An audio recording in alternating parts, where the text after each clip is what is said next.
नाही, नागरिकांच्या उत्साह पुढे पावसाने नमतं घेतलंय.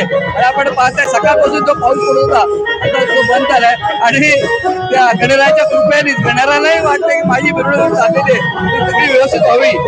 म्हणून वरुण राजाला त्यांनी सांगितलं की बाबा आता थांब, आमच्या या सगळ्या गणेश भक्तांना आनंद लुटून दे.